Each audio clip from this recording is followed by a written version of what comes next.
One reason I never spoke about my struggles was a need to protect the image people had of me. From childhood, my parents saw me as a good girl. For many years of my life, I battled with masturbation and pornography. Now, masturbation became a battle I could not explain. Over time, it became almost a lifestyle. But what happened after baptism changed everything.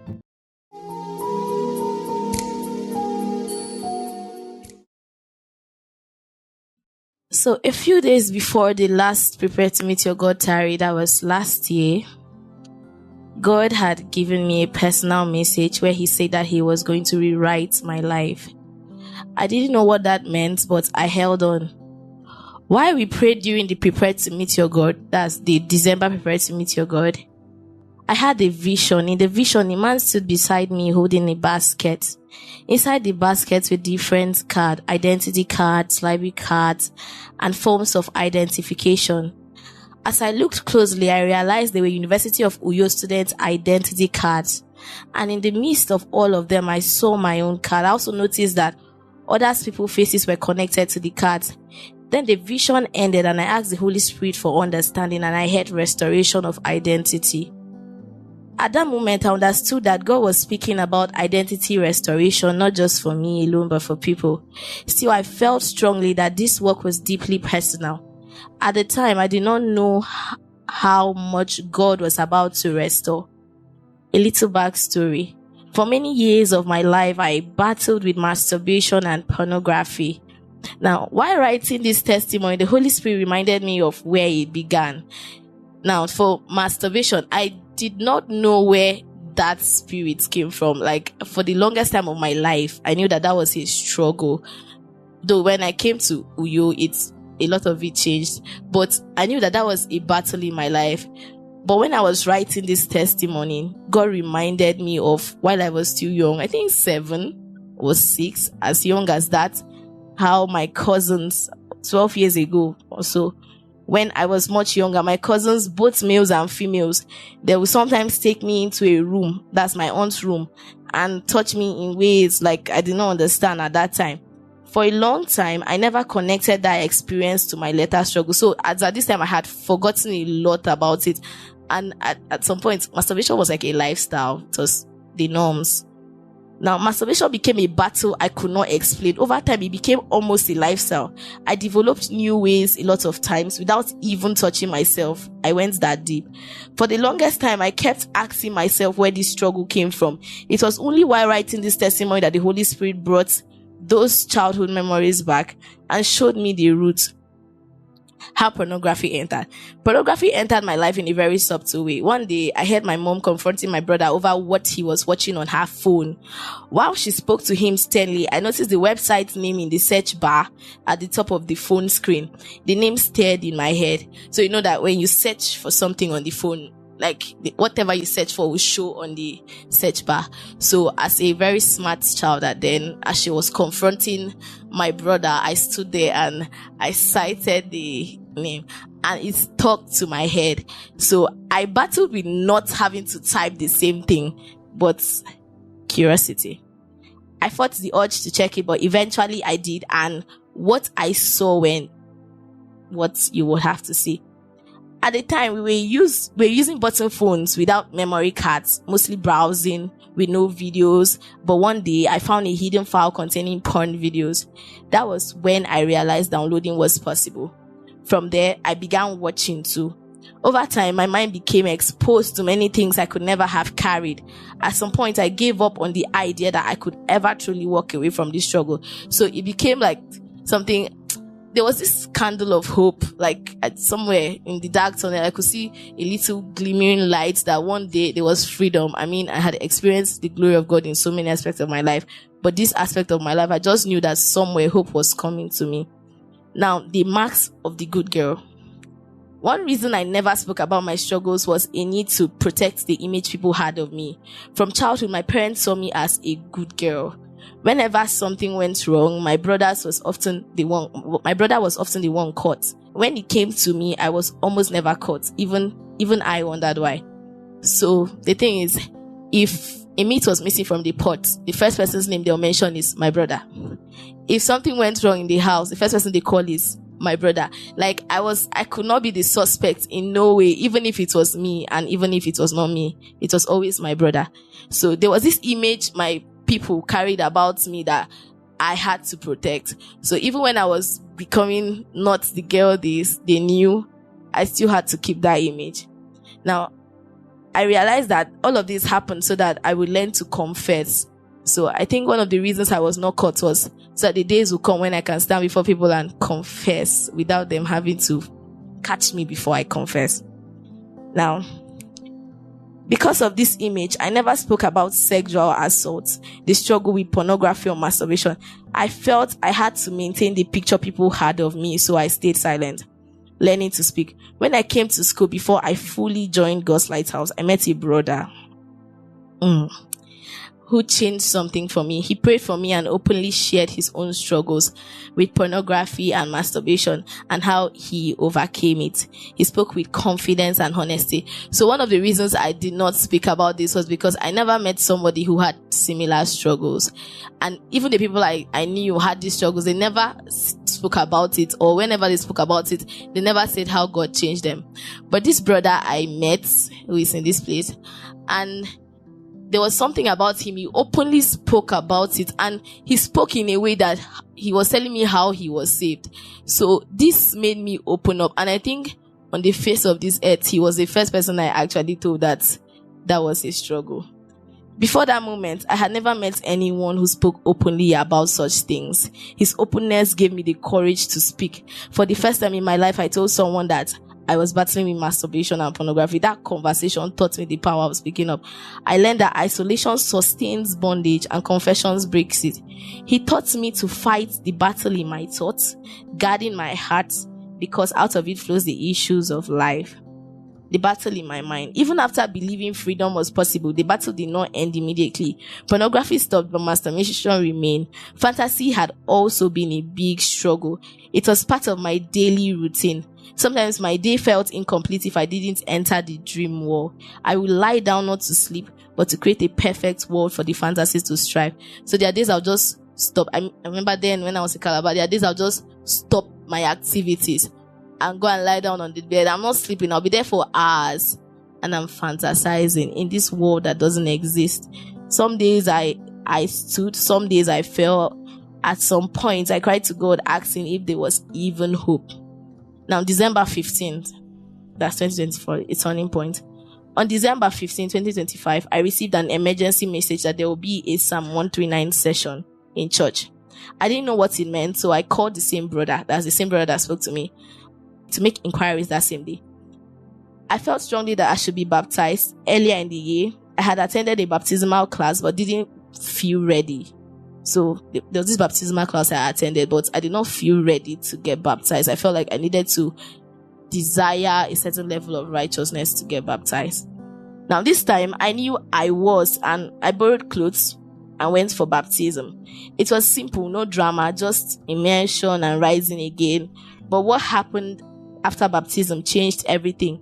Talk on gift of speaking. Okay, so the gift of speaking in tongues came years before I got baptized, years, and it came in the dream. So my picture of baptism was I will get baptized and maybe I'll fall under the Holy Spirit and roll, and it will be just all this dramatic picture that people have been talking about. But my case was very different. It was just enter the water, come out, and I was shining my teeth.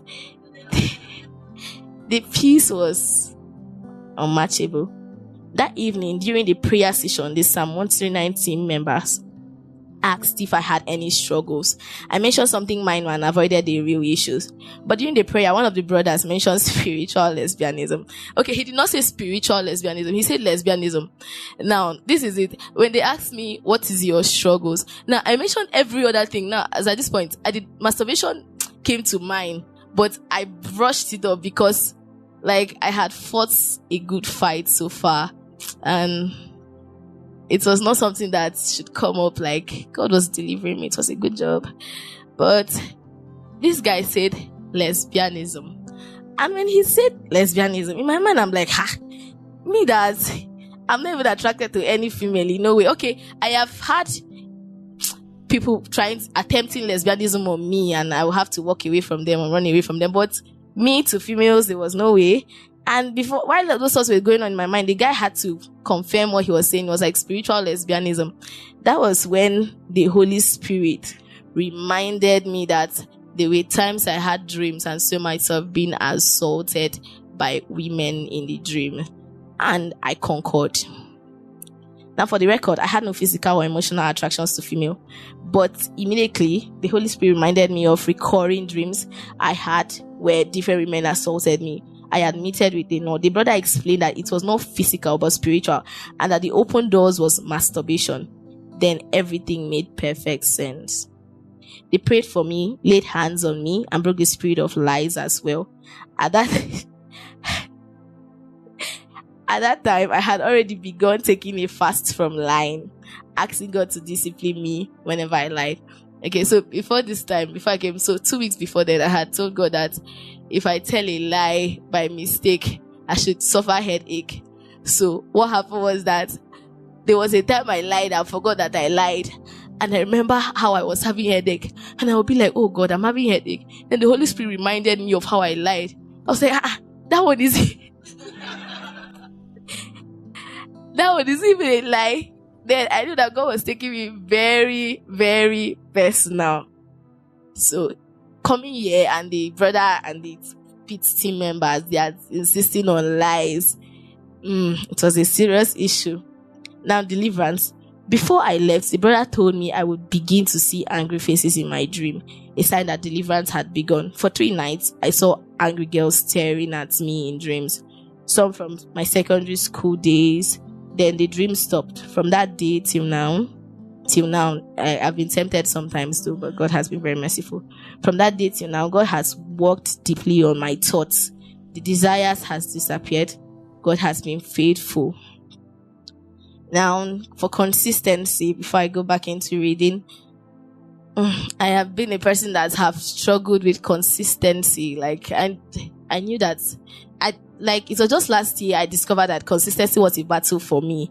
I remember then when I was told to start attending BBS, and I'll be like, oh God, will I be able to come every day?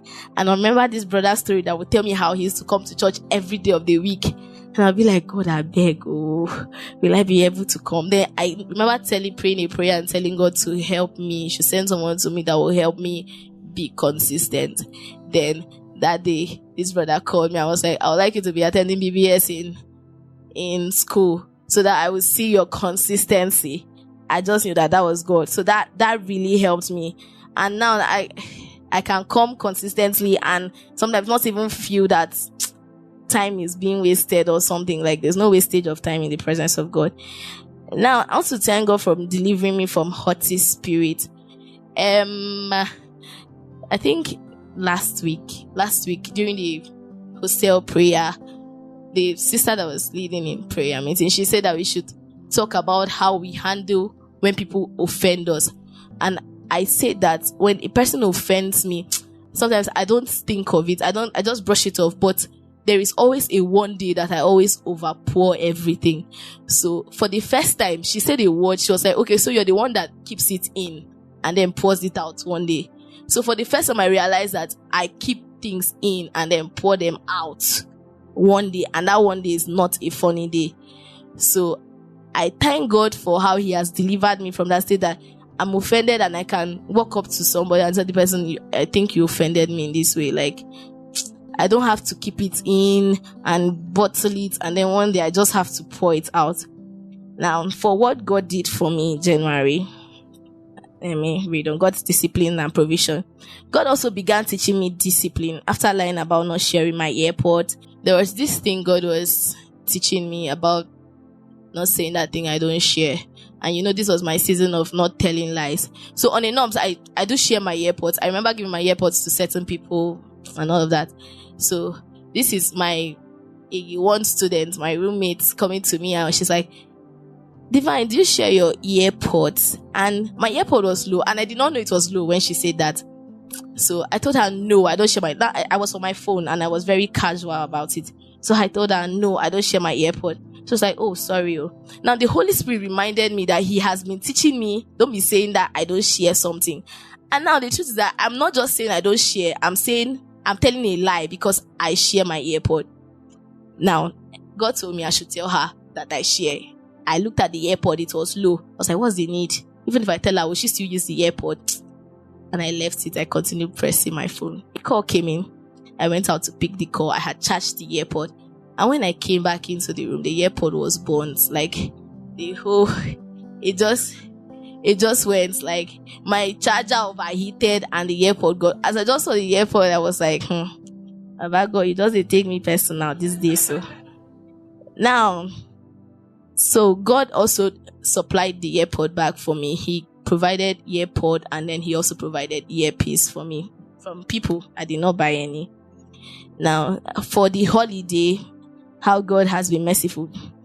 During the holiday, while reading my Bible, I experienced uncontrollable yawn. Okay, so this night, the holiday for the record, I was really struggling with reading my Bible. So anytime I had to read my Bible, it had to be a battle. Either I'm standing or I would read and slip off on the Bible. It was a real big struggle. So during the holiday, while I was reading my Bible, I discovered I was yawning like a yawn every second. I'm yawning. This yawn was not just natural. Like there's a kind of yawn you yawn, say either you sleep or you're hungry, but it was just 2 seconds, you're yawning. This one I've not even landed. Another one is coming up. And then I just heard, rebuke the spirit of yawning. And I paused and I laid my hands on my head. I said, I rebuke you, spirit of yawning. Like, yawning ceased. Nothing. And I was so shocked. That was the first time I realized that yawning can actually be a real spirit. Now, one day, this one is about my uncle, and I was moving from my uncle's place to my grandma's place. My parents had arrived and they wanted to see me. So, in the bike, my uncle was driving and he was in front, I was behind. The ride was going fine until I heard, lay your hands on his shoulder. Okay, so this is my uncle and he's in front, and I had this impression to lay my hands on my uncle's shoulder. In my mind, I'm like, The other man was like, okay, if you lay your hands on his shoulder, there's nothing wrong about it. It's like just a passenger keeping hand on a biker's shoulder.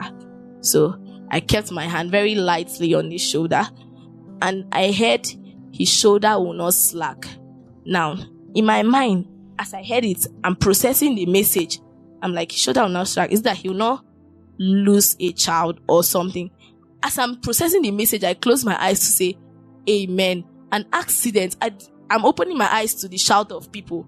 This is him struggling with the bike, and I'm behind on the bike, and like the whole commotion and awe, and how he managed to dodge, I cannot explain. My eyes was partly closed. I'm opening my eyes to people shouting, Jesus, oh, like on the road.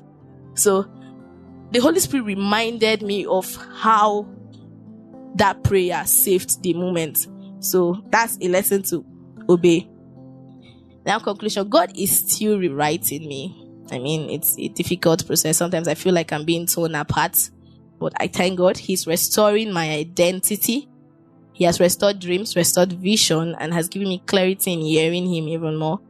He's healing my memory, and He's teaching obedience and discipline and truth. What began in silence and shame, God has turned into healing and freedom. May His name alone be praised. Thanks for watching. For more stories of God's transforming power as well as all the life-changing content, do check out the links in the description. Please do not forget to subscribe, like, turn on your notification bell, and share. God bless you.